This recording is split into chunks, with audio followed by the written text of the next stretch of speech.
The only hope of better things is in the education of the people in right principles. Welcome to Sojourners Outpost TV. I'm Pauline. Teaching the health reform message to the world. Teach the people that restorative power is not in drugs, but in nature.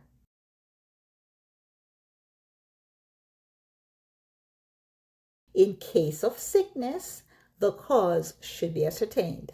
Unhealthful conditions should be changed, wrong habits corrected. Then nature is to be assisted in her effort to expel impurities and to re-establish right conditions in the system. Ministry of Healing, page 127.